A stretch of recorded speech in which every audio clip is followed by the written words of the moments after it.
So, Mac, the real estate market is daunting for anyone these days, let alone for those looking to buy their first homes. But sometimes we get glimmers of hope. That's right. Our next guest was able to buy her first house at 23 years old.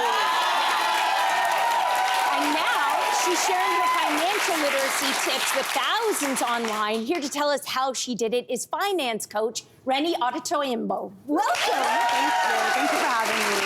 Okay, Reni, we're going to dive right into this. Okay. You largely credit your parents for teaching you how, and I guess early, to meet your personal financial goals, including everything like buying a home being part of that. Yes. Tell us about that. Okay, so shout out mom, shout out dad. Yes. Yeah. They were really pivotal in my financial literacy journey. From the time I was 4 years old, they started teaching me about financial literacy. So my parents opened a bank account for me when I was 4 years old, but they didn't just open it for me, they also had me involved in the process, and they gave me my own debit card, right? And even when I was just 4 years old.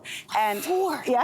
Wow, that's smart. They're clearly right. And they taught me about the ownership of owning your own thing, right? So then when I got older, every time like an auntie or uncle would come and give me money, you know, aunties and uncles would come over to the house, give you a little cash, but usually your parents would just take that money. But my parents were like, no, 50% of it goes into your bank account, and then the 50% of it you can do whatever you want with, right? I'm listening. Right. So that was really helpful for me. And then when I got my first job in grade 10, same thing. I would just put 50% of it away into my bank account, and I just kept doing that. Then when I got to 18 years old, they started teaching me about credit. And they were like, okay, you're going to go to university. They're going to be talking to you about credit. They're going to be pushing credit cards on you. So we're going to teach you about it before you even encounter it, which was super helpful because I moved away. I moved to university. And then they were just, all the banks were offering credit cards. They're saying, here's a free iPad if you open a credit card. And I took the iPad, but then I also knew that credit was not free money. So that was really helpful for me. Yes. And then I started investing when I was 18 as well. So around the time of my 18th birthday, I bought my first stock in the stock market, and I have been investing every 2 weeks ever since, and it allowed me to buy my first house. Wow. My goodness, that's inspiring. So the next step then you went to go talk to a mortgage agent to find out how much you would need, of course, to put down to be able to afford your home. Mm-hmm. And how did you adjust your savings plans so that you could reach that goal? Yeah, so just some context, I was working my first like real big girl job, making not significant actually, but some money. But adult money. Adult money, yes. And my dad one day was like, oh, how much do you have in your investment portfolio? You've been investing for a few years now. And I showed him, and it was around like $60,000. And my dad was like, oh, you should go and buy a house. And I was like, no, like there's no need for me to buy a house. I'm living with you guys rent free. Like, I was like, why would I go and buy a house? And my dad was like, oh, and I was like, also, I can't afford a house in Toronto, right? And he was like, no, you don't have to live in the house. Go and buy it somewhere outside of the GTA so you can afford it. So that's what I decided to do. I bought my house in London. But before that... London, Ontario. Yeah, London, Ontario, cool.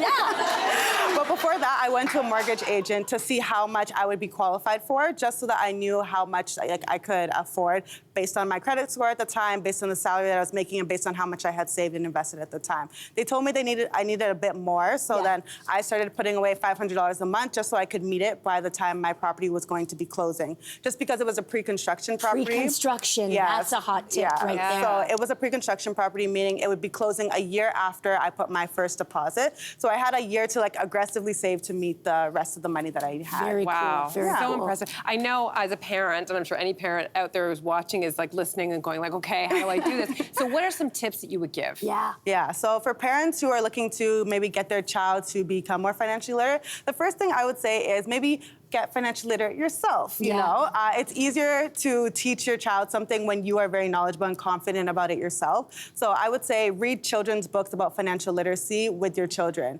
Then you can get more knowledge, and then they can also get more knowledge at the same time. The second thing would be to do what my parents did and maybe open a bank account for them early on. But don't just open it for them, open it and then tell them that you're opening it and give them the debit card, explain the concept of it to them from a very early age. The next thing I would do is to model good habits and start not making finance a very taboo topic in your home, but something that's just like something you talk about on a regular basis. Give them an allowance and tell them that, okay, you don't have to spend all of it, you can put half of it away. You know, things, little things like this. And then the last thing I would do would be to educate them about credit before they ever encounter that That's credit. a big one. That's a big one. I feel like those are great tips, and they're also great tips for adults as well. But do you have any bonus tips for people, let's say, who are adults who don't have a house and maybe don't live with their parents or don't live with their parents? Yeah. Okay, if they wanted to start and buy a house, I would tell them to first go and see a expert, like a mortgage broker or a mortgage agent at a bank, just so you know how much you can actually qualify for. Right. Because a lot of us want a house, but maybe we don't know everything that, like, how much you would actually be qualified for. Given the interest rates right now, people are getting qualified for a lot less. So just going there and working backwards. So you go there, you get them to tell you how much you'd be qualified for, and then you can work backwards from there and know, okay, they said they'll only give me a $400,000 loan, so that means if I want to buy a house in Toronto, I'm gonna need I'm gonna need a lot more, so then you can actively save towards that going forward, or you can say bye-bye and go to London, Ontario, for example. And then the next thing I would do would be to open a bank account specifically for the goal that you have. So this is not just for buying a house, but for anything. I have a travel fund. I have a fund for my car, just in case anything happens to my car. But if you're trying to buy a house, open a bank account specifically for buying your house, just so that you know that you can track your goals towards it very accurately. Yeah. I So love inspiring. that. Yeah, Right? I learned a lot.